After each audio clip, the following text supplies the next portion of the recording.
Everyone feared this ruthless mafia boss until a starving 3-year-old girl gave him her last life-saving shot and changed his fate forever. The stone walls of the mansion stood silent in the dark.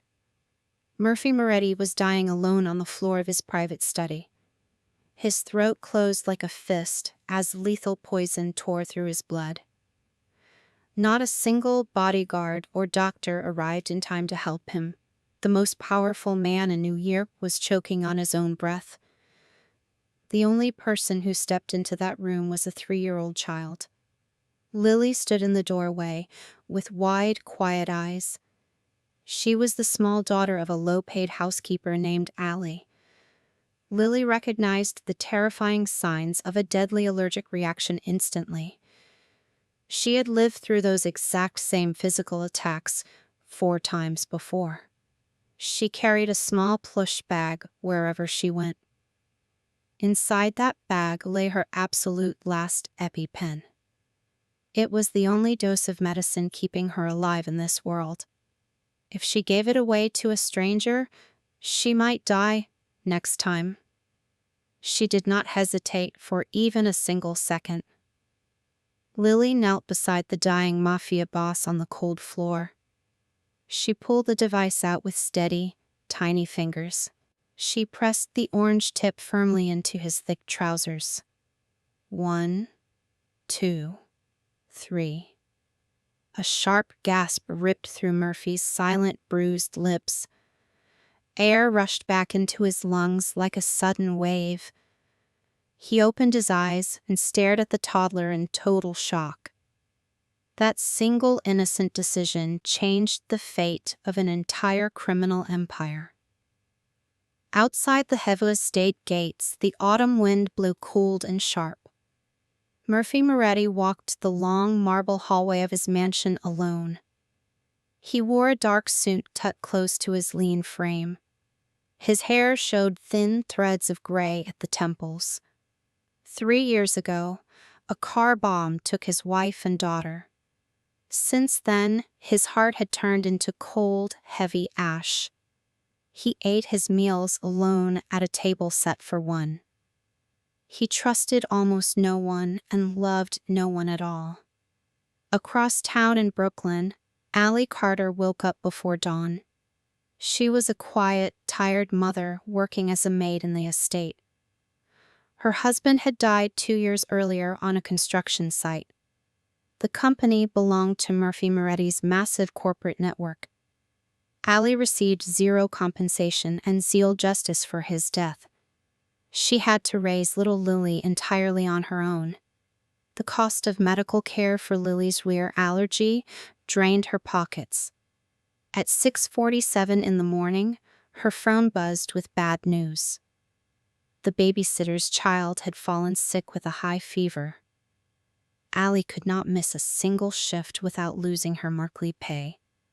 Without that pay, Lily's next prescription could not be bought. She knelt down in front of her daughter in the small kitchen. "Baby, Mommy has to bring you with her today," Allie whispered. "You have to promise me to stay very, very quiet."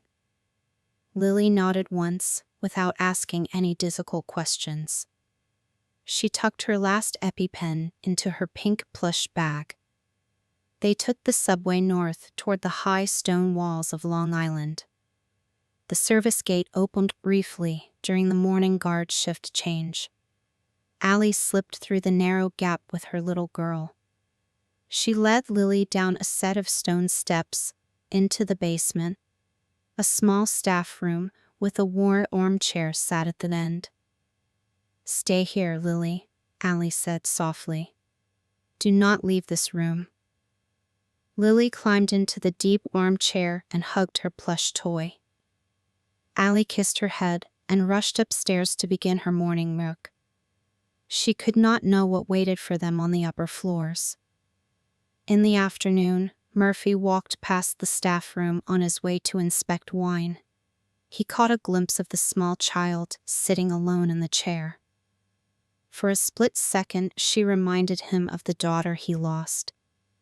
He kept walking, his face cold and expressionless.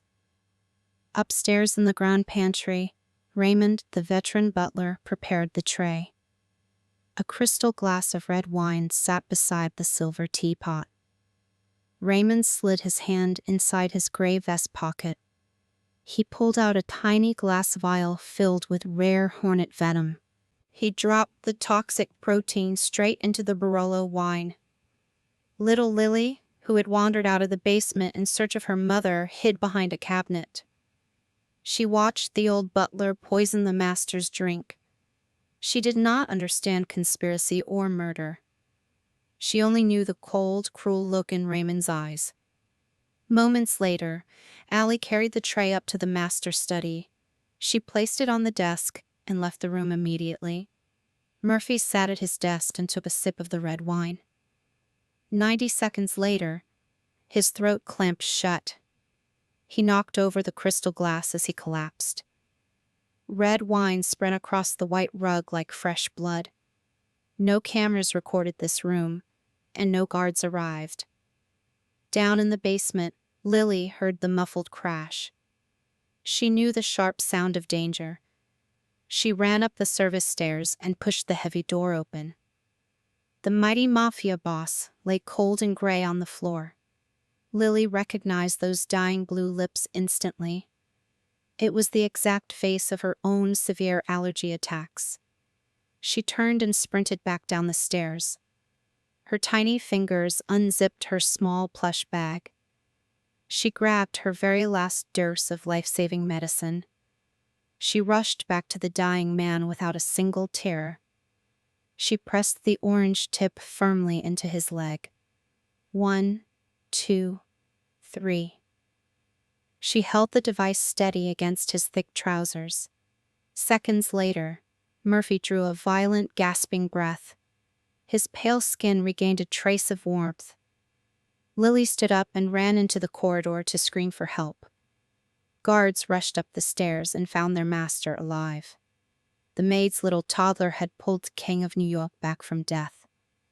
The white medical room of the estate smelled of cold steel. Murphy Moretti opened his eyes 3 hours after the poison stopped tearing through his blood. The heart monitor beeped slowly beside the bed. His throat felt scraped raw by the deadly hornet venom. Dr. Alvarez stood near the window with a grave and silent expression. "You were poisoned, sir," the doctor said quietly. "A rare protein in your wine. If the EpiPen had not been administered within the first minutes, you would be dead." Murphy stared at the pale ceiling above him. The most feared man in New York had been saved by a child. "Who?" Murphy asked, his voice rough and broken. "The 4-year-old daughter of your new housekeeper, Allie Carter," the doctor answered. Murphy turned his head slowly toward the wall. He did not speak for a long time. He remembered the small girl he had seen through the half-open door earlier that day. She had been holding a pink plush bag. "Bring her here," Murphy commanded. Minutes later, Allie and little Lily entered the medical suite. Allie trembled from head to toe, her face white with absolute terror. Lily clutched her stuffed toy against her chest with tiny, shaking hands. Murphy looked down at the child from his high pillows. "Did you know that shot was your last one?" Murphy asked. Lily nodded once with serious, quiet eyes. "Then why did you give it to me?" Murphy's voice dropped to a whisper. Lily looked up at the fierce Mafia boss without any fear. "Because you were dying too," the toddler answered softly. "I know what that feels like." Murphy closed his eyes. A cold doll inside his chest cracked open for the first time in 3 years. Warmth rushed through the fracture like a sudden flood of pain. "You will stay here safely," Murphy told them. "I will handle everything." Outside the medical suite, the dark machinery of the Moretti Empire began to turn. Bruno, the head of security, stepped into the private study with a heavy folder. "We searched the staff quarters," Bruno brooded. "We found the source of the poison." Murphy sat upright in his leather chair, his eyes cold as ice. "Tell me." The glass used for your wine contained 100% pure hornet protein, Bruno said. And in the staff lockers downstairs, behind a towel, we found a glass vial. Bruno paused for a fraction of a second. It belonged to Allie Carter. Murphy's gaze narrowed sharply. Go on. A wire transfer of $300,000 landed in her private bank account 3 days ago, Bruno continued. The money came from a shell company in the Cayman Islands. Murphy stood up from his desk. Every piece of evidence pointed directly to the quiet, exhausted mother. The trap was terrifyingly neat. Too neat for a real nerder. She has motive, Bruno added quietly. Her husband died on a construction site owned by our company 2 years ago. She received no compensation. Murphy listened to the facts line by line. His mind raced through decades of underworld betrayal. He knew how enemies operated. They framed the weak to protect themselves. Bring her in, Murphy ordered softly, but not in front of the child. Bruno nodded and left the study without another word. In the small staff room downstairs, Allie was feeding Lily a piece of soft bread. The door burst open without a warning. 3 guards in dark suits stepped into the small room. Allie saw the cold gleam of steel cuffs in Bruno's hand. She stood up instantly, putting herself between the guards and her daughter. "Mommy," Lily whispered, her eyes wide with sudden panic. "Stay here, baby," Allie said, her voice breaking. "Mommy will be right back." The cold metal snapped around Allie's wrists with a sharp click. Lily screamed and grabbed her mother's knees. "Don't take my mommy," the toddler cried out. "She didn't do anything." Bruno signaled a guard to pull the crying child away. Allie was dragged out into the long marble hallway. As she passed the study door, Murphy stood in the shadows. Allie looked straight into his cold, dark eyes. She did not beg for mercy. She did not scream or curse. "Mr. Moretti," Allie said, her voice shaking but steady, "I did not poison you. I swear it on the life of my daughter." Murphy did not answer her. The 6 pieces of evidence weighed heavily in his mind like stones. He watched the guards lead her away into the detention wing.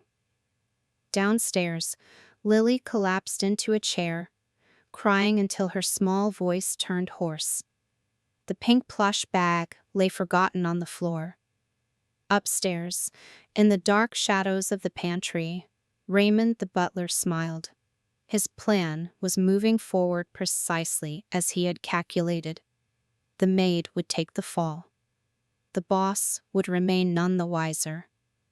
And the real masterminds behind the plot would inherit the empire. Murphy sat alone in his study as night fell over the Long Island estate. He looked at the emptied crystal glass on his desk. The evidence said Allie was guilty. His instincts screamed that she was innocent. He picked up the phone to make a dangerous decision. "Bruno," Murphy said into the receiver, "release no formal charges yet. I want every camera in this house checked again. Every second of that afternoon must be accounted for." The trap was closing, but the game had only just begun. The digital clocks inside the security office glowed red in the dark. Bruno sat before 3 rows of high-definition monitors. He replayed the footage of the drink room on Monday afternoon for the 12th time. The clock on the screen hit 4:37 p.m. Suddenly, the screen flickered and went entirely black. For exactly 40 seconds, the room existed in total digital blindness. Bruno's fingers flew across the console keyboard. He traced the override signal back to its source terminal. The login timestamp matched the master code of only 3 people in the entire estate: Murphy Moretti, Bruno himself, and Raymond, the head butler. Bruno stared at the glowing screen with cold disbelief. He printed the access log and walked straight to the master's study. Murphy stood by the tall, arched window, watching the rain hit the glass. He took the printed log from Bruno's hand without a single word. His eyes scanned the timestamps twice. The trap was cracking down the middle. "Call no one," Murphy said, his voice low and dangerous. "Bring me the security files from 6 months ago. Find out every asset tied to Raymond outside of this estate." Bruno nodded once and stepped back into the shadows. Murphy turned away from the window.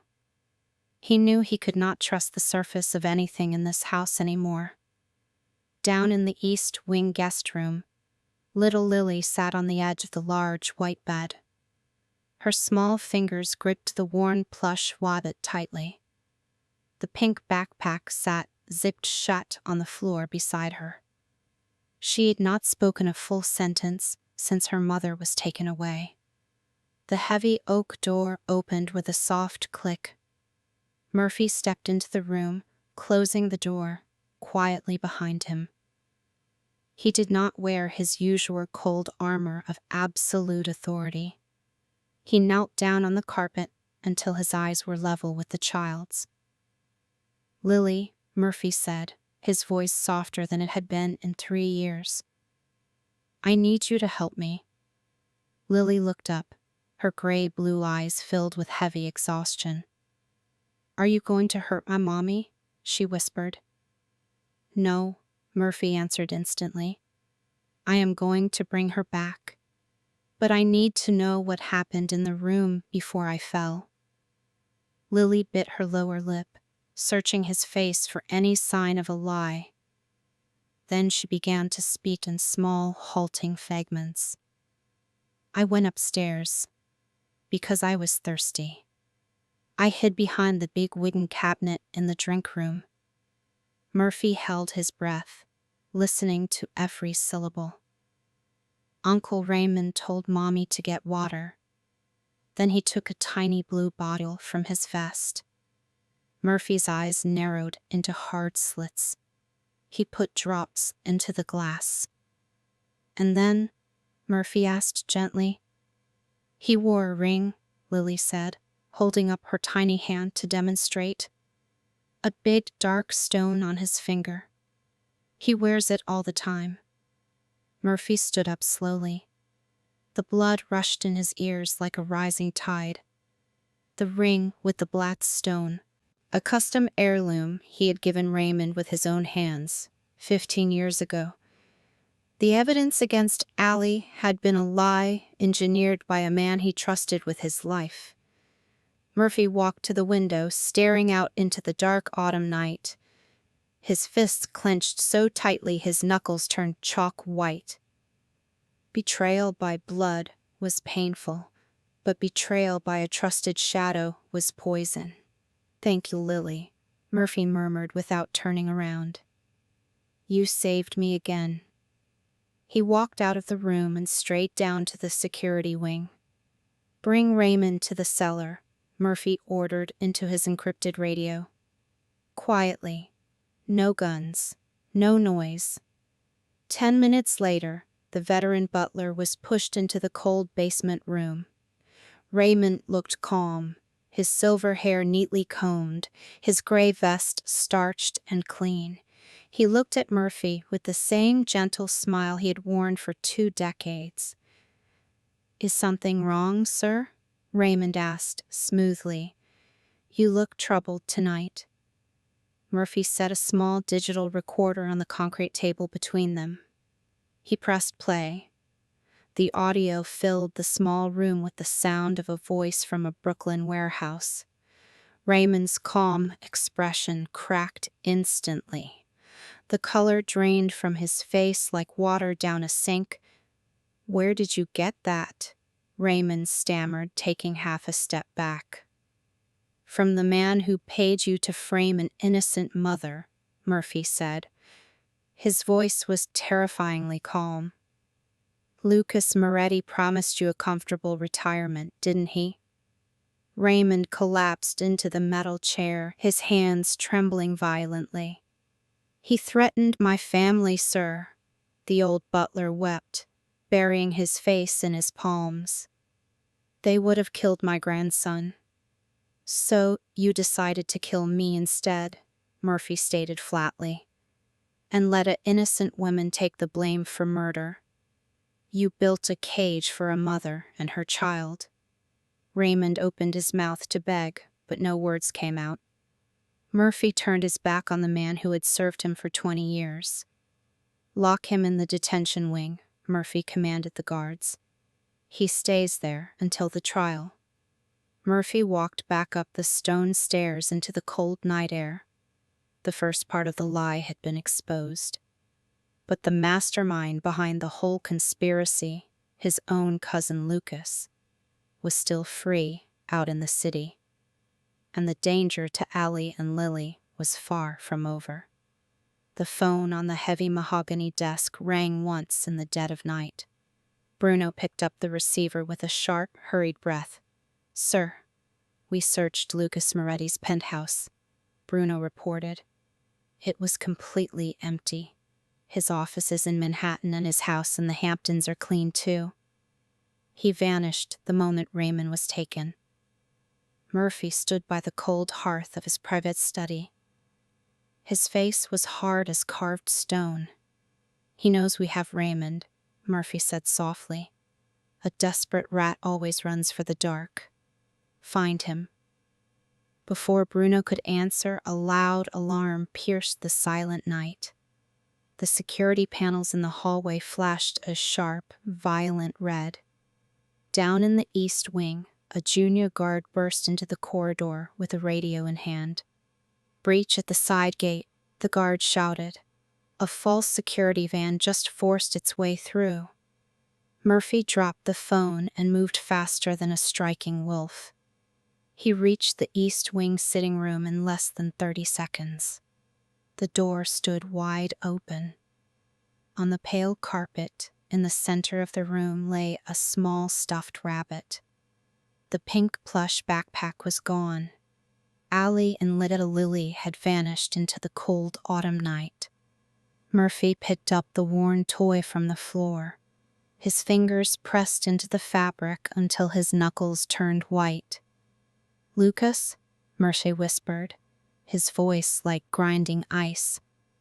Across the city, in an abandoned brick warehouse by the Red Hook docks, a single light burned. The heavy iron door slammed shut with a metallic echo. Allie was bound tightly to a wooden chair in the dock corner. Her hair fell across her pale, terrified face. Lily sat huddled on the cold concrete beside her mother. She clutched her empty hands where her pink backpack had been ripped away. Standing near the center of the room was Lucas Moretti. He wore an expensive dark coat, his dark hair swept back neatly. The line of his jaw bore an unsettling resemblance to Murphy. "Bring her closer," Lucas ordered, one of his armed men. A heavy-set guard grabbed Lily by the arm and lifted her up. The toddler did not cry. Her eyes were wide, cold, and desperately brave. "Let her go, Lucas," Allie screamed, straining against the ropes. "She is only a child. She saved the boss of New York," Lucas laughed coldly, walking closer to the little girl. "And because of that, she became a very inconvenient witness." "Murphy is coming," Lily said in a small, steady voice. Lucas stopped laughing. He knelt down until his face was inches from the toddler's. "Let him come," Lucas hissed. "When he walks through that door, this game ends tonight." 30 minutes later, 3 black sedans cut their lights a mile away from the Red Hook Pier. Murphy stepped out into the freezing mist. Rocco and Bruno flanked him, their weapons locked and loaded. "The perimeter is sealed," Bruno whispered. "No one gets out alive." Murphy walked toward the rusted, corrugated metal of the warehouse. He carried no gun in his hand, only the small stuffed rabbit he had picked off the floor. He kicked the front door open with a single brutal blow. The iron panels crashed against the concrete wall. "Lucas," Murphy's voice echoed through the massive, empty room. "Step out and face me." Lucas emerged from the shadows with a pistol pressed against Lily's temple. "Drop your weapons," Lucas screamed, his voice cracking with sudden panic. "Drop them now, or the girl dies right here." Murphy froze, his eyes locked onto the small child shivering in the arms of the armed guard. The air in the warehouse turned absolute zero. "Do it, Lucas," Murphy said, stepping 1 inch closer. "This is between you and me. Leave the child out of it." Lucas's finger tightened around the trigger. "You took everything from me years ago, Murphy. Now I take everything from you." In the shadows above the rafters, Rocco aligned his rifle's sight with total precision. He waited for the exact millimeter of clearance. The air held its breath. The final war for the Moretti Empire had reached its absolute boiling point. The mist rose thick and cold off the dark waters of Red Hook. Murphy stood alone outside the corrugated metal doors of Warehouse 7. His fingers gripped the small stuffed rabbit so tightly his skin ached. Inside the warehouse, Lucas held a loaded pistol against Lily's head. Allie strained against her ropes, her voice torn by frantic screams. "Let her go, Lucas," Allie cried out. "She is just a little child."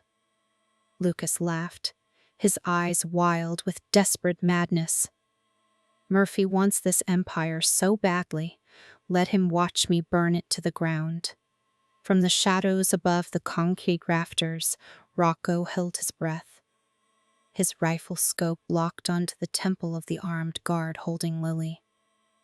The angle was impossibly tight.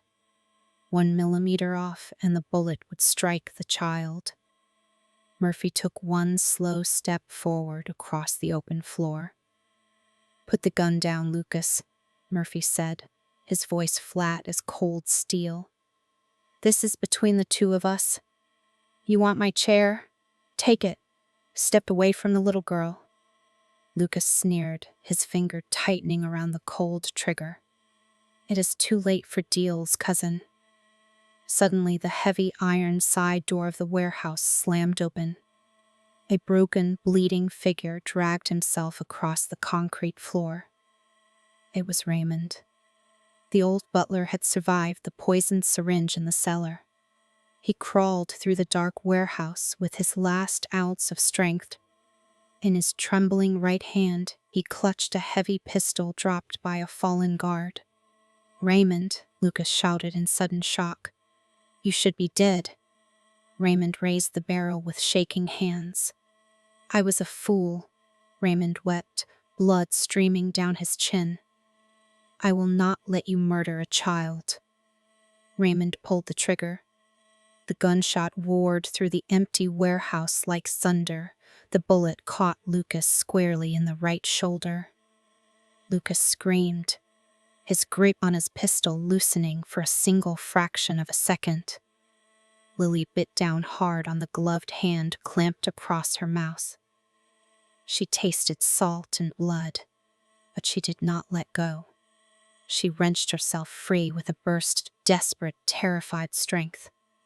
She dropped to the concrete and scrambled away on hands and knees. "Now, Rocco," Murphy roared. From the rafters, the sniper rifle braked once. The guard holding the second weapon dropped instantly without a sound. Murphy moved faster than lightning. He crossed the open concrete in 3 massive strides. He slammed his fist into Lucas's jaw with the force of a falling anvil. Lucas crashed backward against the wooden table and went completely limp. The remaining 3 henchmen dropped their weapons and raised their hands in terror. Bruno and his team rushed through the front doors, subduing them in seconds. The warehouse fell into a sudden heavy silence. Allie broke her ropes with a frantic wrench and threw herself onto the floor. She pulled Lily into her arms, sobbing uncontrollably into the child's hair. "Mommy," Lily whispered, burying her face against her mother's neck. "I knew he would come." Murphy stood over the unconscious body of his cousin. His chest rose and fell in heavy, ragged breaths. He looked down at his blood-stained hands. He had won the war, but the cost had hollowed out his soul. "Take him to the detention wing," Murphy ordered Bruno, without looking back. "He will stand trial for every crime he committed." Murphy turned away from the guards and walked slowly across the concrete. He knelt down beside Allie and little Lily on the cold floor. He did not speak. He reached out and gently touched the edge of Lily's torn pink coat. Allie looked up at him through her tears. The fear in her eyes had finally begun to fade. "Thank you, Mr. Moretti," Allie whispered. Murphy shook his head slowly. "Do not call me that," he said, his voice thick with unaccustomed emotion. "Call me Murphy." Outside the warehouse, the red lights of the emergency ambulances flashed through the thick fog. The night of blood and betrayal was finally over. But the real healing inside the great stone estate had only just begun. The private hospital wing stood silent under the pale light of morning. Vincent Bellini opened his eyes behind clean white sheets. The heavy monitor beeped in a steady, calm rhythm. His chest throbbed with sharp pain where the bullets had torn through him, but he was alive. Dr. Alvarez adjusted the foredrip with quiet competence. "You gave us quite a scare, old man," the doctor murmured. Vincent looked toward the window and saw a shadow standing outside in the corridor. Murphy Moretti stood silently beyond the glass. He wore his dark coat, his face set in stone. He pushed the door open and stepped slowly into the sterile room. Vincent tried to raise his head, his lips trembling. "Sir," the old butler whispered, his voice cracked and dry. "Save your breath," Murphy replied quietly. Murphy pulled a chair close to the bedside and sat down. "You saved the little girl in that warehouse. You saved all of us." "I am a traitor, sir," Vincent wept, tears rolling down his weathered cheeks. "I let greed blind me. I deserve no forgiveness." "You will stand trial like the rest," Murphy said, his voice level and cold. "But your family will be protected. And your testimony will put Lucas away for the rest of his natural life." Vincent closed his eyes and nodded once in deep, broken submission. Across the city, in the Federal Detention Center, Lucas Moretti sat in a gray concrete cell. The iron bars cast long, dark shadows across his face. His right leg was wrapped in thick white bandages where Murphy's bullet had shattered the bone. His arms were cuffed to a bolted steel table. He had lost everything in a single night. His empire, his money, his freedom, all gone. He stared at the blank wall, muttering curses through clenched teeth. "It is not over," Lucas whispered into the dark cell. "I still have hands on the outside." Back at the Long Island estate, the heavy iron gates opened to a new kind of morning. The autumn leaves swirled across the polished stone driveway. Inside the grand kitchen, Allie baked fresh bread with the head chef. The rich scent of warm flour and butter filled the air for the first time in 3 years. In the East Wing garden, little Lily chased a bright yellow butterfly across the green grass. Her pink plush backpack rested safely on a wooden bench nearby. 2 brand-new EpiPens sat zipped securely inside the front pocket. Murphy watched them from the second-floor window of his study. The silence that had haunted these halls was finally beginning to break. Bruno walked into the study with a thin leather folder in his hand. "The federal prosecutors have locked the case against Lucas," Bruno reported. "He will never see the sun outside prison walls." "And his remaining associates?" Murphy asked without turning around. "Scattered or detained," Bruno answered. "The house is clean."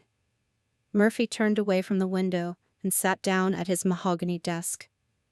"Keep a double watch on the east wing anyway," Murphy ordered sharply. "A cornered animal always bites twice." Bruno nodded and left the room. Murphy did not know how right his instincts were. Deep in the underground garages of Manhattan, a dark sedan waited in the shadows.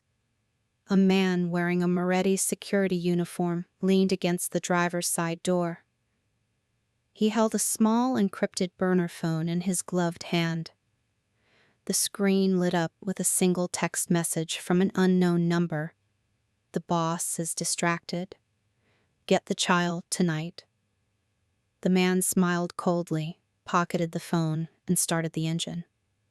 The second wave of the storm was already moving toward the gates. The night air outside the Long Island estate grew heavy and cold. Shadows stretched long across the polished marble courtyard. Inside the east wing, little Lily slept peacefully in her white bed. The pink plush backpack rested securely on the chair beside her. 4 brand-new EpiPens were zipped safely inside the front pocket. Downstairs in the master study, Murphy reviewed the final security blueprints. He checked every camera feed on his monitor. Every gate was locked. Every perimeter guard stood at his designated post. Yet a snake in the grass is harder to spot than a wolf at the door. The junior guard who had taken Lucas's money months ago moved quietly in the shadows. He slipped through the side service entrance without tripping the silent alarms. He knew the exact blind spot of camera number 12. He crept up the back stairs to the east wing. The lock on the door turned with a faint, oiled click. Allie woke instantly at the strange sound. She sat up in her bed, her heart hammering against her ribs. "Who is there?" Allie whispered into the dark room. The guard stepped into the faint moonlight through the window. He held a silenced pistol in his gloved hand. "Do not make a sound," the man hissed, "or the child dies right here in this bed." Allie froze, the breath trapped in her throat. She looked at little Lily, who was still sleeping soundly. "Get up," the man ordered, "and put your coat on."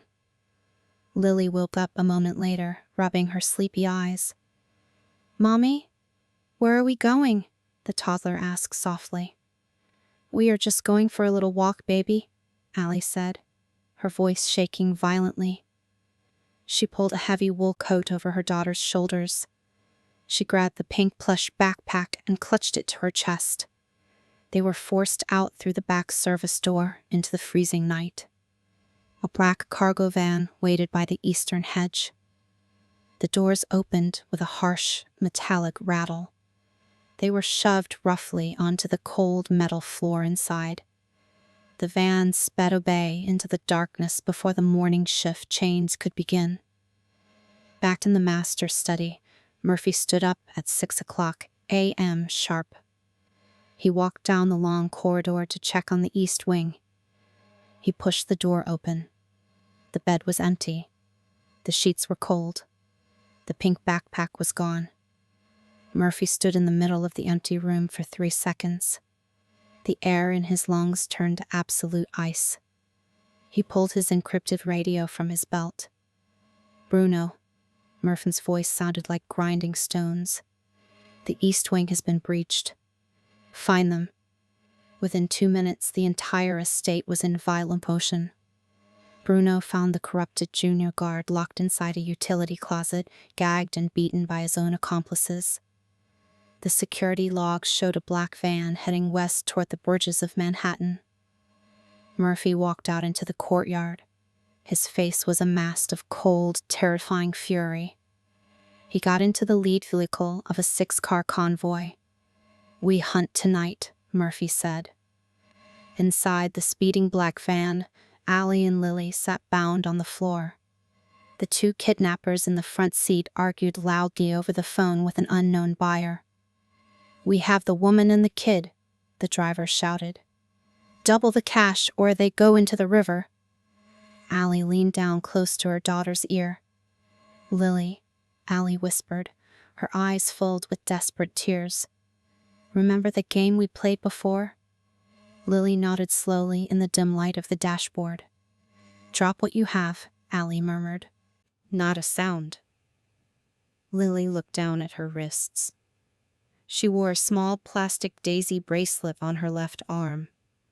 She wore 2 silver butterfly clips in her dark hair. Around her neck hung a thin silver moonstone chain.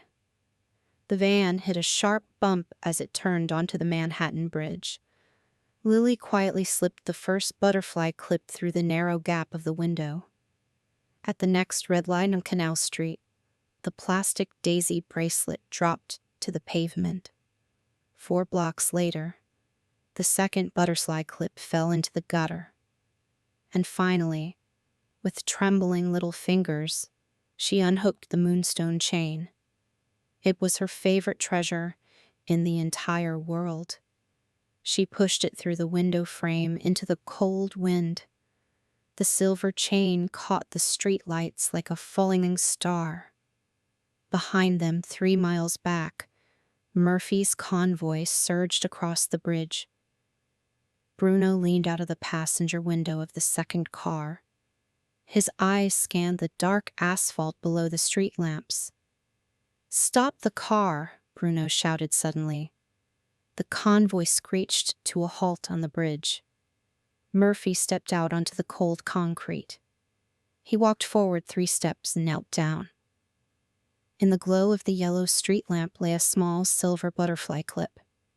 10 feet further down, a plastic daisy bracelet glittered in the dark. Murphy picked them up one by one. He held them in his palm. His jaw clenched so hard a muscle twitched in his cheek. "They are heading south toward the Red Hook docks," Murphy said, standing up. "Move!" The dark cars roared forward into the night. The final collision course was set. The fog rolled thick and cold off the dark waters of Red Hook. The old wooden pier groaned under the heavy weight of the night. A black cargo ship idled at berth 7, its diesel engines vibrating through the concrete. Inside the rusted warehouse beside the pier, the air tasted of salt and iron. Allie sat bound to a heavy wooden chair in the damp corner. Her wrists were locked tight with thick nylon cords. Little Lily stood right beside her, shivering in the cold draft. The child did not cry. Her large guard blue eyes scanned every dark corner of the room. Standing near the center of the open floor were 3 desperate men. They were the remaining ghosts of Lucas Moretti's shattered empire. Their leader, a scarred man named Vince, held a pistol against Allie's temple. "Where is the boss?" Vince shouted toward the open doorway. "He should have been here by now." Outside in the freezing mist, 3 dark sedans cut their lights 50 yards away. Murphy Moretti stepped out of the lead car into the silent night. He carried no weapon in his right hand, only the small stuffed rabbit he had picked up from the East Wing floor. Bruno and Enzo flanked him, their weapons drawn unlocked. "Surround the warehouse," Murphy whispered, his voice like grinding ice. "Leave no exit." Murphy walked straight toward the corrugated metal door. Alone. He kicked it open with a single brutal blow. The iron panels crashed against the concrete wall with a deafening bang. "Vince," Murphy called out, his voice echoing through the massive empty space. "Let them go." Vince spun around, pressing the barrel harder against Allie's head. "Stay back, Murphy," Vince screamed, spittle flying from his lips. "One step closer and the woman dies right here." Allie closed her eyes for a split second, then opened them again. She looked straight at Murphy, standing in the doorway. "Don't listen to him," Allie whispered across the room. "Save Lily." Murphy did not look at Allie. His dark eyes locked entirely onto Vince's shaking trigger finger. "You want money?" Murphy asked, taking one slow step forward. "I will give you $10 million and a ship to any port in the world. You want my chair? Take it. Just step away from the child." Vince laughed hysterically, his face twisted in panic. "I don't want your money, Moretti. Lucas is in a concrete cell, and you ruined everything. We go down together." Up above, in the shadows of the rusted roof rafters, Rocco lay flat on the steel beams, his rifle scope locked onto Vince's right temple. The distance was 40 yards. The fog distorted the light of the hanging yellow bulbs. Rocco adjusted his breathing. In, out. "Hold now, Rocco," Murphy murmured softly into his collar mic. The sniper rifle barked once through the damp night air. The sound was sharp as a whip. Vince's head snapped sideways before his finger could pull the trigger. He dropped instantly to the concrete without a sound. The two remaining guards panicked and raised their weapons toward the doorway. Bruno and Enzo fired simultaneously from the shadows. Both men went down before their barrels could level. The warehouse fell into an absolute, ringing silence. Murphy dropped the stuffed rabbit and crossed the concrete in 3 massive strides. He dropped to his knees beside Allie and cut her ropes with a folding knife. Allie fell forward into his arms, sobbing uncontrollably. Murphy did not hesitate. He scooped little Lily up into his other arm and pressed her small body against his chest. "You're safe," Murphy whispered against her dark hair. "I've got you." Lily buried her face in his dark coat and wrapped her tiny arms around his neck. "I knew you would come," the toddler whispered. Outside on the pier, the red flashing lights of the medical vans broke through the fog. The war was over. The shadows had been cleared away. For the first time in 3 long years, the master of the Moretti estate felt the heavy weight lift from his soul. The black sedan moved smoothly through the quiet night toward Long Island. The heavy fog had begun to lift from the asphalt. Inside the car, the air felt warm and steady.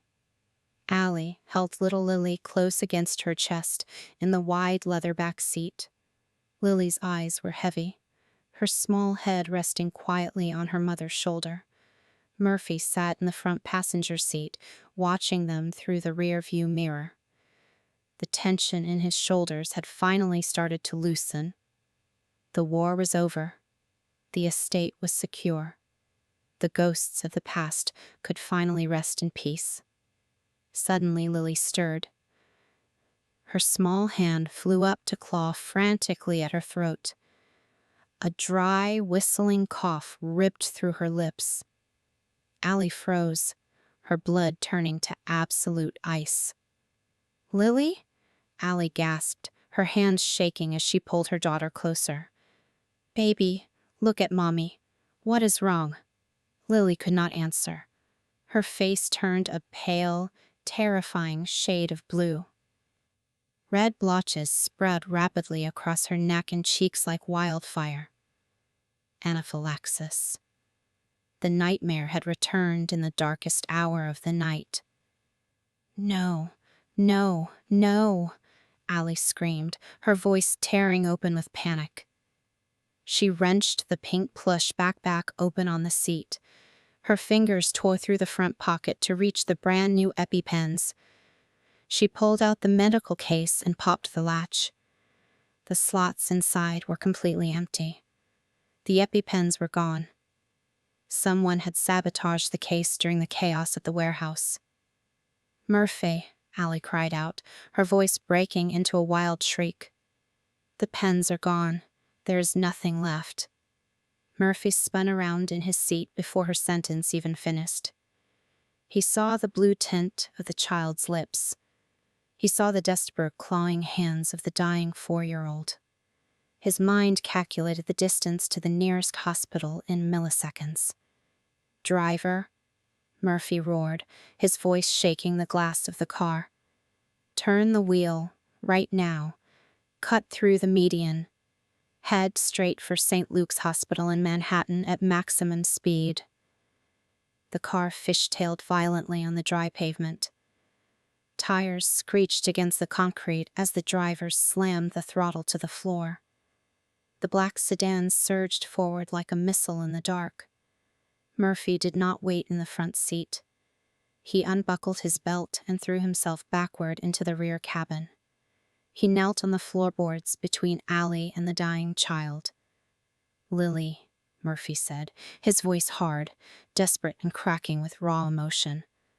"Lily, look at me. You saved my life in that study. You pulled me back from the dark when no one else could. Now you listen to me, little one. You do not get to leave. I order you to stay." Lily's gray-blue eyes fluttered open for a single agonizing second. She looked at the fierce Mafia boss who had ruled a city with an iron fist.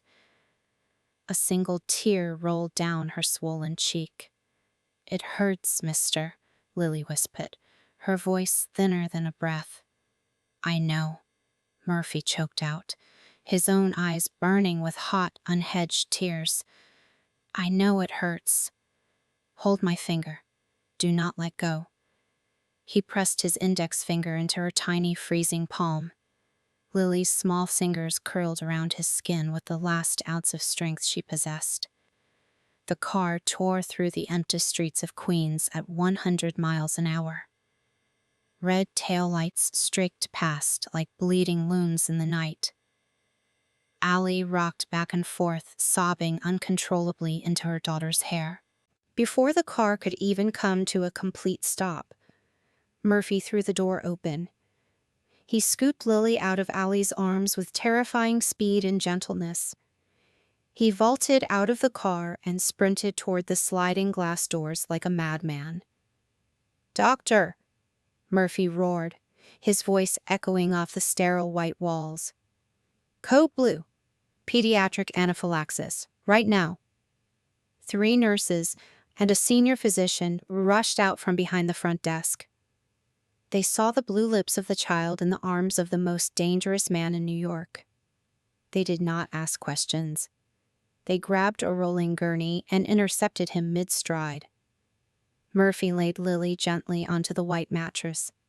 His fingers remained locked around hers until the very last possible second. "Get her back," Murphy commanded, his face twisted in absolute anguish. "If she dies, this whole hospital burns." "Sir, step back," the doctor shouted, wheeling the gurney through the swinging double doors. The doors slammed shut in Murphy's face. The red light above the trauma room flickered to life. Steadfast silence fell over the white corridor.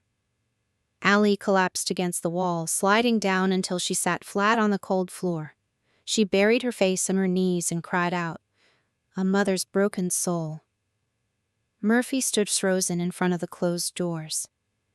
His dark suit was stained with dust and blood from the warehouse. His hands were still shaking from the weight of a dying child. 3 years ago, he had stood in this exact hospital corridor. 3 years ago, behind doors just like these, his wife and daughter had slipped away into the ash. He had felt nothing that night. He had let his heart turn to stone because it was easier than feeling the pain. Now, standing in the same white light, the stone shattered completely. He dropped his head against the cold wall and closed his eyes. For the first time in 20 years, Murphy Moretti prayed. He prayed to whatever gods might listen in the dark. He offered his empire, his wealth, his freedom, and his very breath. Take everything. Just leave the child. Minutes dragged by like hours. The clock on the wall ticked with a sound like a hammer on an anvil. 20 minutes. 30 minutes. The red light above the door flickered. The heavy doors pushed open with a soft, pneumatic hiss. The senior physician stepped out into the hallway. He pulled his blue surgical mask down around his neck. His forehead was slick with sweat, but his eyes were calm. Murphy stepped forward instantly. His breath caught in his throat. Allie scrambled up from the floor, clutching her hands to her chest. "She is stable," the doctor said, letting out a long, exhausted breath. "We administered concentrated intravenous epinephrine within the critical window. The airway is open. She is sleeping now. She is going to make it." The words hit the hallway like a wave of pure sunlight. Allie fell back against the wall, her knees giving out as a sob of pure, unadulterated relief broke from her lips. Murphy closed his eyes. The heavy, crushing weight that had pressed down on his chest for 3 long years vanished into thin air. He exhaled a long, shuddering breath. The war was truly over. The nightmare was dead. Life had returned to the House of Stone. The autumn sun broke warm and bright over the stone gates of Long Island. The heavy iron doors stood wide open to the morning wind.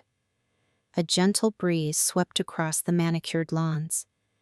Inside the East Wing bedroom, the white sheets were folded neat and clean. Sunlight poured through the tall glass panes. Lily sat on the soft rug by the window. She held her small, pink plush bag carefully in her lap. She zipped open the front pocket with her own tiny fingers. 4 brand-new EpiPens rested side by side in the dark fabric lining. For months, his name had appeared on every major newspaper in New York. The man who tried to destroy his own family. The man who poisoned his cousin's wine. The man who framed an innocent mother. The man who kidnapped a child because he feared the truth would come out. Today, the empire he wanted so desperately was no longer his. Only his crimes remained. Judge Sterling looked down from his high wooden bench. His expression was cold and emotionless. Years of experience had taught him that some people entered his courtroom already defeated. Lucas Moretti was one of them. Before the judge stood Lucas in a gray prison jumpsuit. The expensive suits were gone. The luxury watches were gone. The confidence that once made people fear him had disappeared completely. His right leg remained stiff while Murphy's bullet had shattered the bone months earlier. Every step reminded him of the night when his entire plan collapsed. His hands were locked inside heavy steel cuffs. The metallic sound echoed through the silent courtroom. A sound that represented the end of a powerful man's dream. "Lucas Moretti." Judge Sterling's voice traveled across the courtroom. "You stand convicted of corporate treason, attempted murder, armed conspiracy, kidnapping, and multiple counts of criminal assault. The evidence presented by the federal government is overwhelming.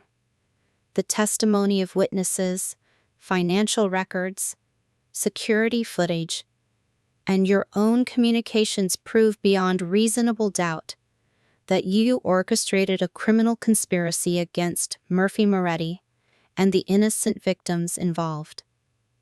Lucas remained silent. He stared at the judge, but there was no anger left, only emptiness. Because deep inside, Lucas already knew. He had lost long before today's sentence. He lost the moment a little girl stood between life and death and chose kindness over fear. He lost the moment Murphy chose protecting Lily over protecting an empire. He lost because he never understood the one thing that made Murphy powerful. It was never money. It was never fear. It was loyalty, something Lucas had never truly earned. The court sentences you to life imprisonment without the possibility of parole. The courtroom became completely silent. Then, bang. The judge's gavel struck the wooden surface once. The sound was clean, cold, final. A chapter closed. Two guards stepped forward. They grabbed Lucas by the shoulders. For a moment, everyone expected him to fight. The old Lucas would have screamed. He would have threatened people. He would have promised revenge. But the man standing there was no longer the ambitious cousin who dreamed of ruling New York. He was only a prisoner, a man who had destroyed everything, chasing something he could never possess. Lucas looked toward the courtroom doors. For a brief second, he imagined the Moretti Empire. The mansion, the money, the power, the respect. All gone. The empire he tried to steal was nothing but ashes. The legacy he wanted to inherit was buried beneath his own betrayal. The guards pulled him away. The sound of his footsteps slowly disappeared into the underground hallway. Nobody followed. Nobody mourned. Nobody called his name. Meanwhile, far away from the courthouse, the Moretti estate welcomed a different kind of mourning. The heavy oak doors of the master study stood open. Golden sunlight entered through the tall windows. Dust particles floated peacefully in the warm air. For years, this room had been the center of power. Every decision, every threat, every secret negotiation, everything that shaped the Moretti Empire had happened behind those walls. But today, something was different. There were no weapons on the desk, no emergency reports, no folders about enemies, no messages warning about betrayal, only sunlight and silence. Murphy Moretti sat behind his mahogany desk, the same desk where he had made countless decisions that changed people's lives. The same desk where he once planned revenge. The same desk where he learned that even the people closest to him could become enemies. He looked down at the empty calendar resting on the polished wood. For the first time in 3 years, there was nothing written on it. No assassination attempts to prevent. No enemies to destroy. No traitors hiding in the shadows. No war waiting around the corner. His hands rested flat against the desk. The scars on his knuckles remained, physical reminders of the battles he had survived. But they no longer represented violence. They represented everything he had endured, everything he had lost, and everything he had finally found. 3 years earlier, Murphy Moretti believed love was a weakness. After losing his wife and daughter in the car bombing, he had locked every emotion away. He built walls around his heart, higher than the walls surrounding his mansion. People feared him. People obeyed him. People respected his power. But nobody truly knew him. Not until a tiny girl, with a pink backpack walked into his life. A little girl who had every reason to save herself, but chose to save him instead. Soft footsteps echoed outside the study. Murphy immediately lifted his head. Old habits. The instincts of a man who had spent decades surviving danger.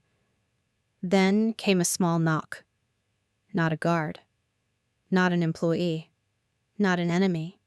A child's gentle knock. A tiny sound that somehow carried more power than any weapon. Murphy looked toward the doorway. Lily stood there. She wore a bright yellow dress. Her hair was neatly tied. Her small stuffed rabbit was held tightly beneath her arm. Her gray-blue eyes looked at him with complete trust. "Can I come in, mister?" Lily asked softly. For a moment, Murphy simply stared, because no one had ever asked him that before. People entered his rooms because they feared him, because they needed something from him, because they had orders. But Lily asked because she respected him, because she cared. Murphy slowly stirred from his chair. He walked around the desk. But this time, he wasn't the feared Mafia boss. He wasn't the man whose name made criminals tremble. He was just Murphy, a man standing in front of the little girl who changed his life. He lowered himself until their eyes were at the same level. "You never have to ask, little one." His voice was gentle, almost unfamiliar. Lily smiled, a small smile, but it filled the entire room. Behind her, Allie appeared in the doorway. She wore a simple blue dress. There were no more shadows beneath her eyes, no more fear in her expression, no more worry about losing her daughter. For years, Allie had lived only to survive.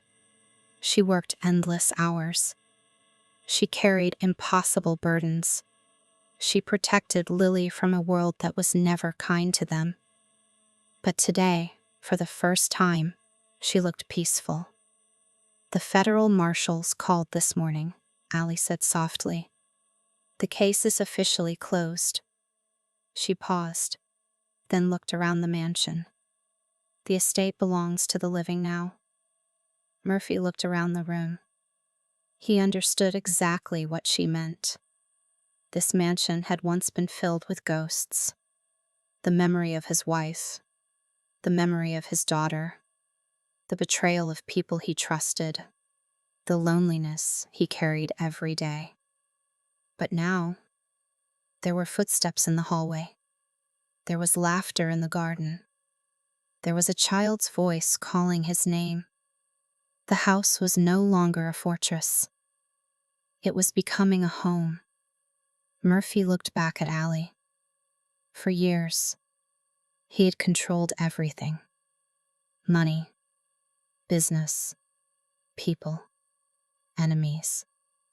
But there was one thing he could never control: the way his heart changed. The cold stone inside him had slowly cracked, and through those cracks, something warm had returned. Something he thought he had lost forever. Family. He slowly reached out his hand. Allie looked at him. Neither of them spoke. They didn't need to. She understood. She placed her palm gently into his rough hand, a hand that had fought countless battles, a hand that had caused fear, but now it only wanted to protect. Suddenly, Lily dropped her stuffed rabbit. Before either adult could react, she ran forward. Her tiny arms wrapped around Murphy's leg. Murphy froze. Years ago, he would have stepped away. He would have protected himself. He would have refused to show weakness. But this time, he smiled. A real smile. The kind nobody in New York had seen for years. He placed a hand gently on Lily's head. "You are safe now," he whispered. Ebola. Outside the tall glass windows, the gardens were glowing under the afternoon sun. The dark waters of Red Hook were full behind them. The enemies were gone. The betrayal was over. The war had ended. Murphy looked at the two people standing beside him. The woman who had survived everything. The child who had given him a second chance. And he finally understood something. A person did not need an empire to be powerful. A person needed someone worth protecting. The winter inside his soul had lasted 3 long years. But winter never lasts forever. Eventually snow melts. Eventually flowers bloom. Eventually even the coldest heart can learn warmth again. And inside the old stone mansion, spring had finally arrived. The house of stone was no longer a place built by fear. It was a home built by love.